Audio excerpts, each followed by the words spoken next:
Hello Mavericks, this is Rob Reinhold. It is July 24th and it was a nasty day in the equity market. Let's jump into it. In this session we're going to cover the news, we're going to take a look at all the markets, we're going to score everything from a +3 to -3, and that is going to tell us where to hunt. We pair up the strongest against the weakest and we go out and look for trading setups. Disclaimer. This video was created for professional Forex and crypto traders. Maverick Currencies is a proprietary trading firm that employs professional traders around the world.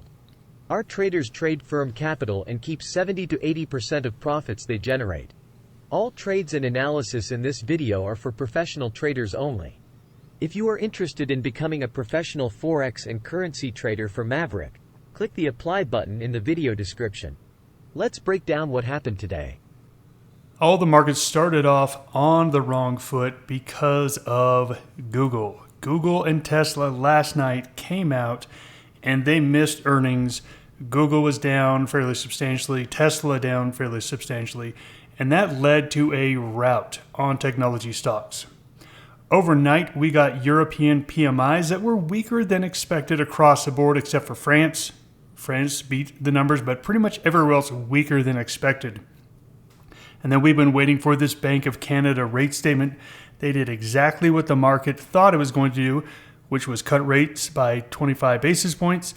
And then they hinted of more rate cuts to come. So the CAD was fairly weak on the day, but it's been weak leading up to this report. It has been widely expected that the Bank of Canada would do this. If we take a look at the actual numbers today, you can see that the yen was again just keeps cranking. And we've talked about how excited we've been that both the yen and the Swiss franc are having nice bounces to be able to sell into. But we've been saying for literally like the past week, it's not ready yet. It's not ready yet. This proves it is not ready yet. We still have some really big bounces going on in the yen and the Swiss franc. We'll look at the yen chart for sure because it is huge. Other than that, you can see CAD, Aussie, and Kiwi were the weakest currencies today, which they should be. This is a classic risk-off move. The only thing that I would say does not fit is that the dollar is usually up on days like this. The fact that it was flat shows us a little bit of relative weakness in the dollar. So we could be looking for some dollar shorts over the next 24 hours based on this relative weakness. The stock market got absolutely crushed today. The S&P was down 2.3%. The NASDAQ was down almost 4%. Really big moves down.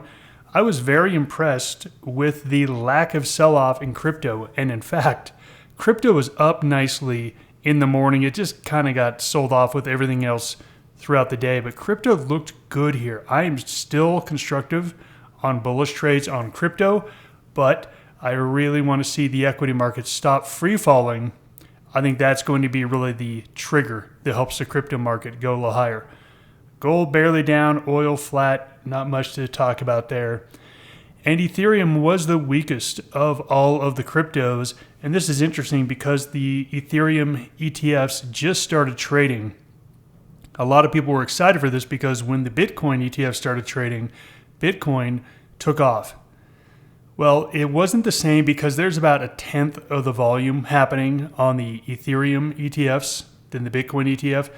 So this is a classic buy the rumor, sell the news, where all the good things, it was already priced into the coin, into Ethereum. There's really no reason to buy it after this. Let's take a look at some charts here. The S&P chart is very, very interesting today. We've been talking about this pullback and how, okay, we had to come off of our +3 down to a +1. We got a pretty pathetic bounce and we got a gap down and just nothing but selling today. Take a look at this intraday chart. It was basically down all day long, no bounces, closing on the low. But look where we close. We close on the 50-day moving average. That's a very key level. A lot of times things come down to these 50-day moving averages. I'm not surprised if we get what's called a pierce. We pierce below it, and then by the end of the day, we've recovered, and maybe we have something like a hammer candle. Or maybe we gap down, and we have a green candle, to where basically it rescues the price action up above the 50-day moving average in a relatively short amount of time. I'm not trying to spin this as a bull market because it is not a bull market. This is not bullish activity. If we bounce here and we can put in some constructive candles, okay, maybe I'll go back to being mildly bullish. But at this point right here, I am actually slightly bearish on the market overall at a -1 based on the scores of the indicators. Let's take a look at what we have over the next couple of days here. Really, we have advanced GDP. That's really that and the core CPI price index on Friday. I don't think there's going to be a lot of movement off of this GDP report. I just think there's so many other things going on in the world. What happened from April to June is so in the rearview mirror. I just don't see this being that big of a deal. Ultimately, I think that the currency and crypto market tomorrow, I think it's going to do the opposite of whatever the stock market does. If the stock market keeps falling, we keep getting the kind of day we had today, where cryptos probably go down a little bit but hold in relatively well, and where the dollar and the yen spike up. And if we do bounce, I don't think it's a great trading day off of this bounce, but I think the next day after that will be a great trading day. Let's take a look at the charts. I want to first take a look at the cryptocurrency basket. We have our proprietary crypto basket where we basically equal weight all of the cryptos here. And you can see here's a daily chart. We had this really nice rally. And remember, I said we need to rally, pull back, and then break higher. We got this little pullback here. We broke higher for maybe a couple hundred points, and then the market got it. This is still looking fine. Now, granted, there's still a lot of work to be done before we can really say we're bullish. One of the nice things is we're getting a turn in the trend of the 20-period moving average, but we still don't have a turn in the 50-day moving average. We also like to see the 20 crossing above the 50. That's a really nice signal as well. There's not a lot of technical signals that say green light, you can now be bullish. There are things that are saying it might be coming, but nothing is there yet. This is why I still think it's a little bit too early to become really bullish on cryptos, but there's enough signals out there that I want to start talking about it, getting people ready for that opportunity. I'm going to go and just look through a couple of the charts here. Here is the yen chart, and you can see the yen chart is just going crazy. Now, this is what happens after you fall basically every single day for 6 months. When you get these big rallies, it's a squeeze. It's a big squeeze. It's a big rally.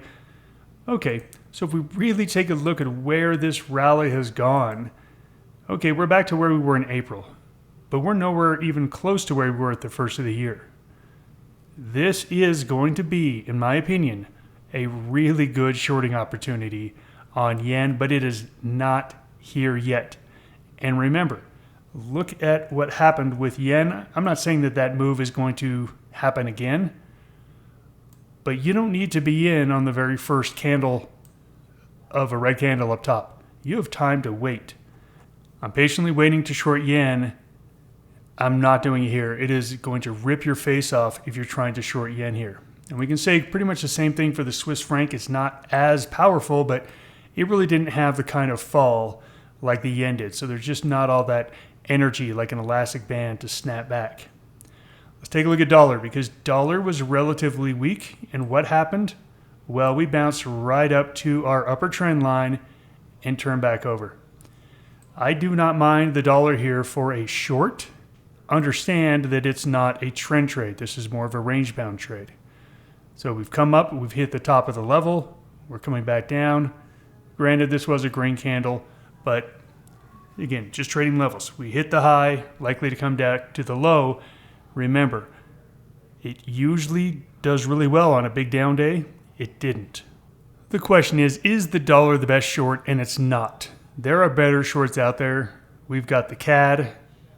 Got the CAD hanging out here. The CAD's right at key levels and trying to hold on to these levels, so I'm not ready to be short CAD. Aussie looks like it's in free fall. We do have some support. right in this area. Kiwi is in major free fall, no support anywhere in sight until about down to here. When we're taking a look at what is the best currency to short right now, there's no doubt that it is the Kiwi. The Kiwi has been the best short. Will it continue to be the best short? We don't know, but that's what trend trading is you assume that the current trend is going to continue as long as possible. And that's where we are right now. So Kiwi number 1, Aussie number 2 for shorts. Now these are risk-off moves, meaning that the equity markets, if they continue to go lower, these are going to be great shorts. But what if we get a bounce? What if we get a bounce? This is where I really want to be looking at dollar on the bounce. So let's take a look at the currency board to see what actually is showing the most strength. As you can see, the only thing showing any strength right now is yen and Swiss francs. So what this tells me, again, this is for me, that right now the only trades that are even possible for setups are risk-off trades, meaning that the equity markets are going to have to remain under pressure. If that happens, I've got tons of trades I can make. Aussie yen, Aussie Swiss franc, Kiwi yen, Kiwi Swiss franc, CAD yen, CAN Swiss franc. I got a ton of trades I can make. Let's say that the equity market bounces tomorrow, which I actually think is going to happen. We've had some big tech earnings after the bell. IBM is up pretty nicely. We've got ServiceNow is up pretty nicely. And we even have KLA Tencor, a semiconductor company, up pretty nicely. That is probably going to help the tech stocks stop falling. So I do think we get a little bit of a bounce tomorrow. Nothing on this page right now is conducive to a bounce in equities. So for me, I'm basically out until the bounce happens. Then I'll rescore currencies and see what is telling me to go long. Because right now, if the market bounces, then yen and Swiss franc are highly likely to fall, but everything else looks like trash. So I'm not even going to try to catch the bounce. The only trades I will be looking for is continuations of the current trend, which I talked about. Aussie Kiwi short. When you have two currencies that are both strong or both weak, all you need to do is pair them up against each other. So this is Swiss franc yen. So the Swiss franc has been declining against the yen, meaning that the yen is stronger than the Swiss franc. So that tells us that the yen is stronger right now. And then we'll do the same thing with Aussie Kiwi. And you can see here, looking at this chart, flip a coin. It doesn't matter which one. Let's go ahead and take a look at Aussie yen. Now these are where trades can get sort of difficult. This is a 4-hour chart. Now we like to enter off of bases. So again, right here would be a nice entry for a base. Again, lots of nice bases or bounces. Got a little base right here, got a little base right here. We're getting a little base here.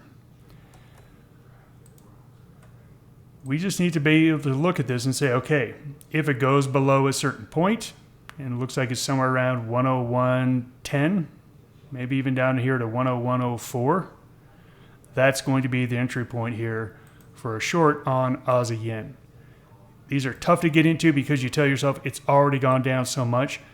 Guess what? That was the case 20 hours ago. That was the case 3 days ago. It's been the case for a while. It just keeps falling. At some point, it will rebound.